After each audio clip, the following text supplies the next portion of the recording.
North, కుడివైపు south.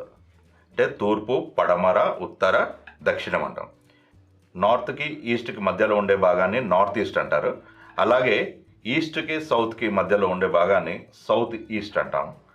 అలాగే నార్త్కి వెస్ట్కి ఉండే భాగాన్ని నార్త్ వెస్ట్ అంటాము.